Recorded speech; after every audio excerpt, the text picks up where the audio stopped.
Yo, yo, what's up? All right, Powerful One special edition here with Eddie and Spence. What's up, boys? What up?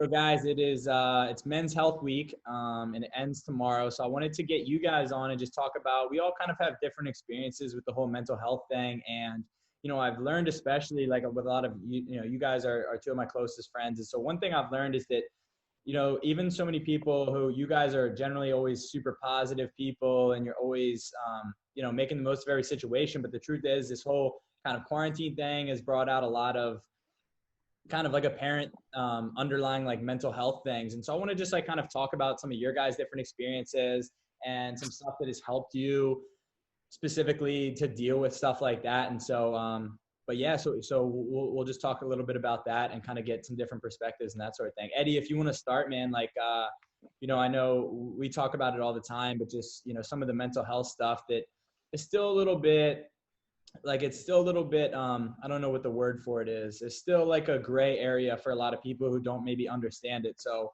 I don't know if you want to get started just kind of talking about maybe a little bit of like what it means to you and some of your experiences and that sort of thing. Yeah, absolutely. Yeah, man, I'm like a huge advocate for like mental health. I think that's one of the that's one of the things that kind of doesn't get a lot of attention, unfortunately.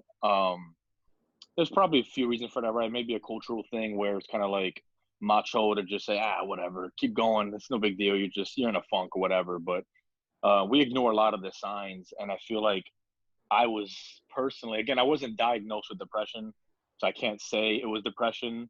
But if WebMD was correct with like the symptoms I was feeling, I was fucking depressed. Right. Just to list a few, was like lack of motivation to do anything, including eating, no appetite at all. Just overall, like really like miserable, sad, mad, like random bouts of just crying out of nowhere. I'm like, what the hell? And then not crying. It was just so weird. And so I guess a lot of that, we spoke previously in other podcasts about like mindfulness, and that has helped with like my self-awareness. So I was like, you know what? I think I'm depressed, and rightfully so. I mean, I'm a very simple guy, and all I need is the gym, my close friends, family, and that's about it, man. And all of that was taken away from me with this. So I also live alone. So I was generally quarantined. Like I didn't, because all my activities were closed down. Like the dojo was closed, the gym was closed. Like there was nothing to do but go food shop, and I was forced to just be home. I mean, I suppose I could have seen you at your place or whatnot, but I just didn't want to risk it either, right? Like there's a lot of hysteria. I'm like, I don't know enough. I'll just stay home. And so solid by myself from March up until when I saw you pretty much, which was like the last week of May, I think, Yeah. something like that. And so if you think about it, that's 3 months of just solitary confinement, right? You're like, oh, but you got like TV and video games. I'm like, that doesn't mean shit, because like at the end of the day, like we have human needs, and one of them is love and connection. And without that, like you literally fall apart. And so I think this podcast right now, it's really good that you're doing this, and I hope that people watch this understand that you're not alone. And when you feel things like just random bouts of sadness, no motivation to do what you actually love, because I had weights here, but I didn't want to do it because I was just so depressed. Yeah. And I didn't want to eat anymore, and so I was losing all this weight, which was even making me more depressed. And I'm like, what the hell? So I think people really need to understand, like, you're not alone, and it's okay to speak up and talk about it. Like, there's a terrible stigma, if you say, oh, I saw a psychiatrist or a psychologist, it's like, oh, like, you're right there. Like, yeah, I'm fine. It's normal. It's like going to a doctor, a medical doctor, like, or a family health practice doctor, right? Like, it's really not that, it's not bad at all. It's okay. It's normal. I think we need to normalize this thing, man, because there are a lot of people suffering with anxiety and depression, and I think I can even attest to the anxiety aspect too. Like before COVID, like, I feel like I developed some sort of anxiety, right? Like when I go visit family in Jersey and all that, like congestion and like fast paced environment, like, whoa, why do I feel like anxious? My chest is tight. Like that's normal though. That's okay. Just talk about it and get help for it, right? Like you learn how to cope, and I've learned how to cope. I'm fine now. I don't take any meds or anything because I'm pretty mindful and aware. So that's like when the meditation comes in, and there's a healthy lifestyle, man. Like exercising, talk with loved ones, Yeah, man. So like those were pretty much my experiences during the COVID. Just sitting there, feeling all those symptoms of depression and just kind of battling it on my own. Fortunately, I had youths randomly like hit me up, Mhm. kind of pull me out of that funk. That time we took the walk in the park was very helpful, Yeah. So it's like you kind of have that. There's something within you, man, that you get at picking up when someone's not doing well, and so you had good time and just pop that. No, I'm like, shit, Tommy, and I knew like I should have just hit you up, but I chose not to because that's how depression works, right? Mhm. Like you don't want to do anything like logical or rational. You want to be irrational and illogical. Just like I'd rather sit here and cry, And it's just like why? I could have just called someone, and fortunately you called me and kind of pulled me out that funk, and it was pretty awesome, man. And thanks for that. No, yeah, man. It's one of those things that's it's kind of crazy because like you think about like when I think about you, I think about somebody who, like I mentioned in the beginning, is always positive and outgoing and is always looking at, a positive perspective and a positive lens of everything. And so it's one of those things, when I called you that first time and learned that you were like not doing well, the things that you do to kind of keep you like sane and grounded were taken away and you really fell into a bad spot. It made me realize like, man, if that's happening to somebody who is usually so positive and all that, it's got to be happening to a lot of people who don't have like outlets anymore or stuff like that. And I think that's one of the big things. And the reason that a lot of people are dealing with it now is just because a lot of their outlets have been taken away. Like you said, like love and connection, some of the human needs that we crave and that we need. And, outlets like going to the gym, going to the dojo, and a lot of these emotions that, normally we're just running everyday life, they don't have a chance to kind of like, we don't have a chance to kind of have to deal with them. And then all of a sudden everything's taken away and all these emotions are kind of dumped on us at once. And I feel like that's part of, what leads to like that depression. And so, it's one of those things I definitely think like you said, having people to reach out to and like just checking on your boys and checking on your buddies and stuff like that is super important, because you never know what somebody's going through, especially during like this time when everything is uncertain and everybody's kind of going a little bit stir crazy. So yeah, man, I'm glad. I appreciate you. I want to get back into a little bit more after we let Spence kind of share his side, but like a little bit more of kind of the things that helped you. But no, I appreciate you touching on that, man. That stuff's it's important. So Spence, like, what about you, man? I know you've had some different stuff with mental health, and like, what's your experience with that in general, and then how is that kind of, how have you dealt with that through the quarantine, and which ways have you gotten help through that and some stuff like that, if you don't mind? Yeah. My big thing that I've learned throughout my whole mental health journey is that mental health doesn't discriminate. No matter, like, I've met Eddie, what, 2, 3 times, and always seems like he's a kick-ass dude. He's always working on his elbows. Call him Eddie Elbows. Yeah, baby. But yeah, he seems like such a positive, genuine dude. And like before we had like you asked me to be on this podcast and like talk about mental health with him, I was like kind of surprised. I was like, really, Eddie? Like he doesn't seem like he would be one that'd be like suffering from this. But that just shows that you never know what someone is going through on the inside and how they're dealing with it. But throughout this quarantine for me, because when this whole quarantine started, I was down in Tampa getting ready for my season, and then 2 days later we get sent home out of nowhere, and then my life just gets completely flipped around. I'm back living at home and just taking it day by day like everyone else, hearing all these different rumors. So what's been good for me is my big thing that have been good is just like cardio. Cardio has been huge for me in this whole thing. I've never been a big runner, never been one to run more than 1 or 2 miles, but no, I've been going for 7, 8 mile runs, and that's been a savior for me. And it's just like also like Eddie said, when I reached out to you like 3 days ago, actually I was like, hey man, like I'm feeling a little off. Like I just feel like I'm in a funk, and that I had that outlet because I have that small core knit group of people that I know I can trust that won't judge me and will always be there. That they'll just talk to me, bring me up, like, and 10 minutes later I was fine. Right. But I think that's what sucks is that you only have those small people that you feel comfortable about talking about your mental health with, which is good because you got to have those small group that those are your guys. But it sucks that there's such a city stigma around like mental health, especially for men right now. And even though, like I said, like you don't know who's struggling with what.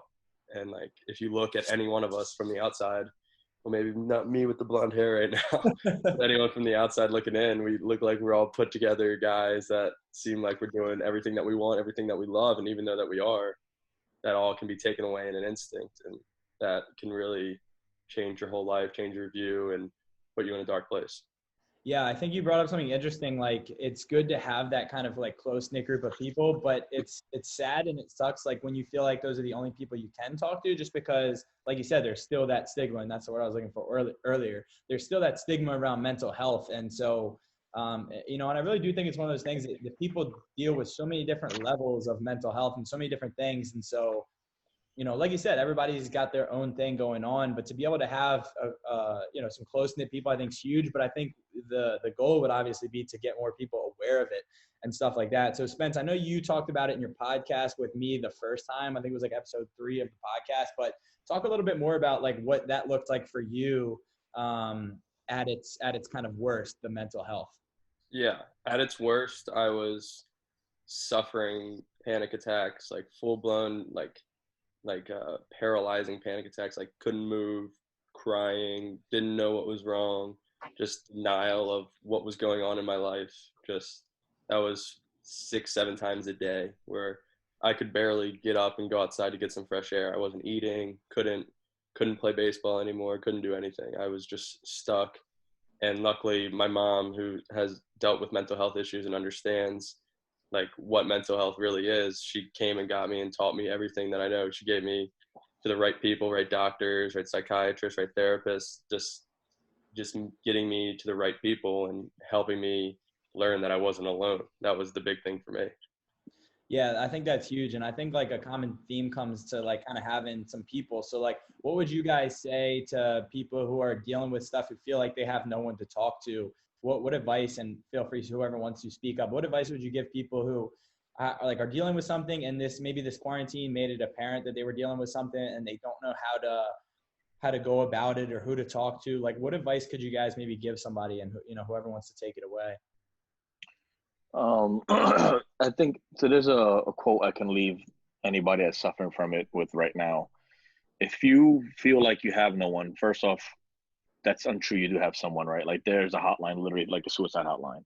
Like, if you're really at the end, your end wits, like Google it, you'll find it. You're listening to like Logic song, like it's on there. But for those that, I want them to really understand that pain is the price to pay for anything worth having. And so with life, there's always pain, right? Everything's balanced. So like, we all have things that we enjoy, but if you think about those things that we enjoy, give credit to the journey it took to get to what you enjoy, right? Like, Spence, I'm pretty sure with the baseball thing, like, your pain was like sacrificing so much time with family, friends to get good at your sport. 100%. That's painful, but you are a tremendous athlete, and so the pain was the price for something worth having. That was your baseball, and it's like we all have that in some way, some form, some fashion. And so with the COVID thing, for sure, like, just pain that we all had to endure, it was the price to pay for things worth having, like love and connection, having like living in a first world country, like having all the pleasures of life. Like, I think a lot of people took that for granted, and it's kind of a wake up call. And it's like, hey, like, understand now, like, again, with life, it's not easy, they're battles. And so, yeah, for those people, just understand that pain is a price to pay for anything worth having. So there's always a light at the end of the tunnel. It doesn't rain forever. Literally raining today for those in Maryland, and look, it's not raining anymore. Right now, the sun's shining and it's beautiful. That's literally a perfect metaphor for life. Like, rain does not last forever. It always ends at some point, and the sun comes out.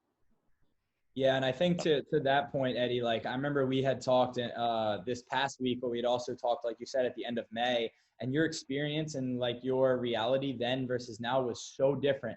But you realize you always have great like introspection and perspective, and you realize that like what happened through the quarantine and you feeling depressed and all that, it kind of had to happen, and now you're able to grow from that and learn from that, and kind of like understand that when stuff it happens, you kind of have to find your outlets and find your ways to address it. And I know for both of you guys, like, I think mindfulness is a big thing. And it's actually funny, I think I mentioned this to both of you guys, but you guys both had really good quotes about living in the present versus like the anxiety of the future or the the, whatever of the past. And if you guys want to maybe talk a little bit about mindset, but then also those quotes just about being able to live in the present, I think that could be, a really good thing as well. Yeah. What's been really good for me in this quarantine, like another new hobby that I've been up to has been reading. I've never been a big reader in high school. I didn't read the books. I was always a spark noter. But I wanted to try and read because I know that's a big outlet for a lot of people. So I've read 2 books now in quarantine. I've read 7 Spiritual Laws of Success and The Power of Now by Eckhart Tolle. And The Power of Now is, both of those books are phenomenal. 7 Spiritual Laws is like a good starter book for me to get like in my spiritual life, and it's only 90 pages and just gives you 7 different laws to live by, which was good. And it just kind of opened my eyes to like people are talking about this and like reading about it and writing about it. So it got me interested. And then my mom gave me the Power of Now book, and she said this is the book that changed her life and helped her tremendously through her divorce and when things weren't going well for her. So I started to read it, and it was crazy. I remember I read the first chapter, and I've never felt more alive in my life. I was like, oh my gosh, someone else thinks like this. And that was an unbelievable thing. And the whole like idea of the book, it's called The Power of Now. And it's just that you can you can get into that feeling of being fully present and being fully aware of what's going on. And the best way to describe that is in the book, they say, if your boss tells you to look for a specific person in a big crowd, and you're looking through hundreds of people and you're looking for that one person, that's the definition of living in the now, is that intense focus of right now and not missing that, and accessing that feeling, not just in briefs and windows, but accessing it more and more is how you get to that ultimate joy and ultimate peace. And that's what we're all searching for, I think. Yeah, I love that. That's good, man. Focus is everything. You're absolutely right. And it's like you see it, you see what you aim at, right? It's like those that are gun enthusiasts. It's like when you're aiming in your scope, like you see what you aim at, right? So like that applies to your focus. So what you're focusing on is what you're going to see. And it's important to stay in the present for 2 reasons. And this quote embodies both those reasons.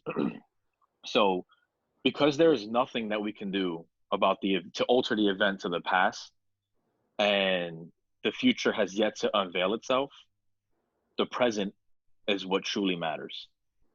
And I think the past causes a lot of anxiety for people because we wish we can change events that you just can't change. That's just how life works. You move forward.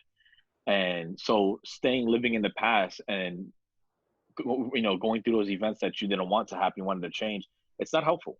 It causes a lot of strain in your mind. It causes a lot of pain, causes a lot of anxiety. The future, I suffer from that. I always think about the future, right? I'm like, okay, if I do this and do that, I'm going to be this in 10 years. And, sure, it's healthy to set goals and plan, but when you're stuck in the future, it causes even more anxiety because the future is chaotic because you don't know. There's no certainty in the future.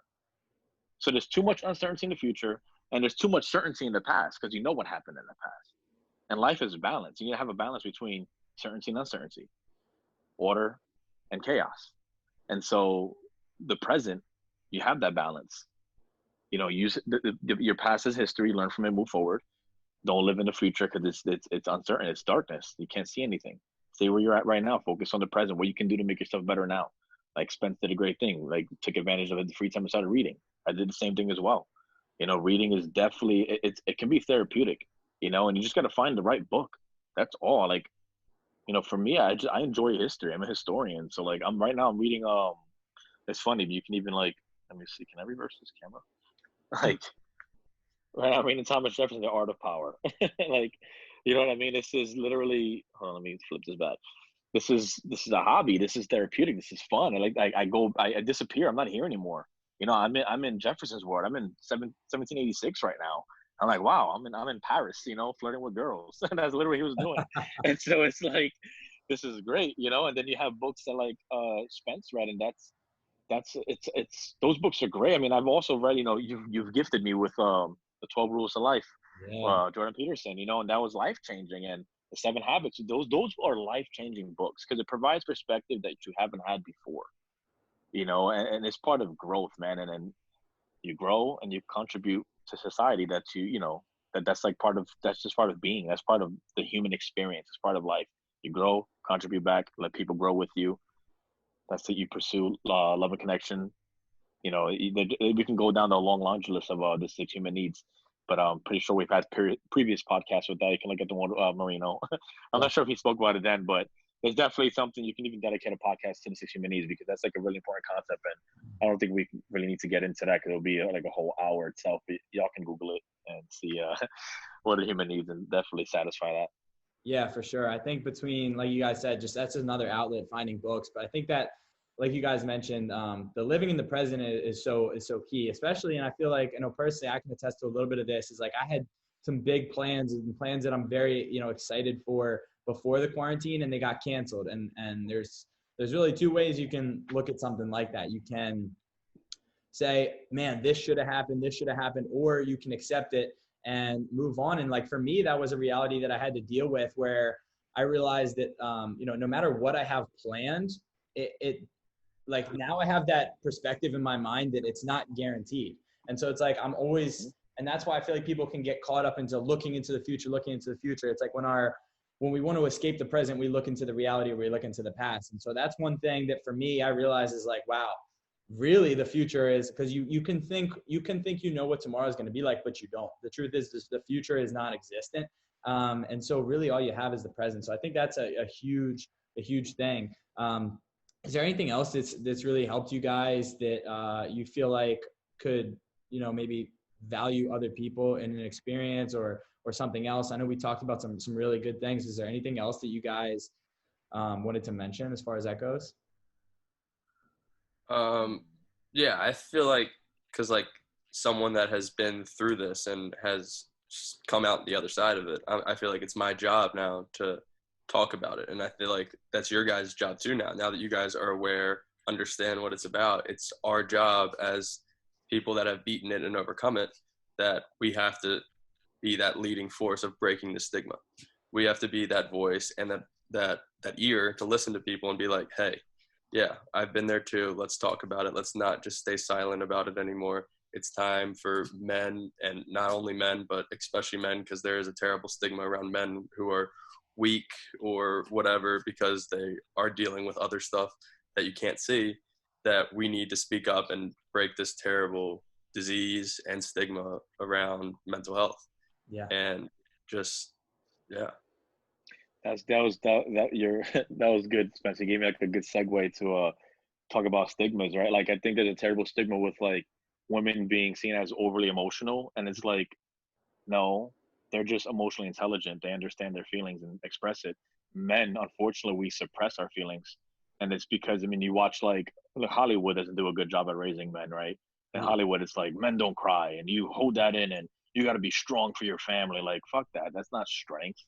Like, strength is crying, understanding your feelings and letting it out. So like, for any guys that are struggling, understand that your feelings are indicators of something. If you feel sad, there's something going on. Talk about it. Don't suppress it, because it will blow up. There's nothing you can do about it.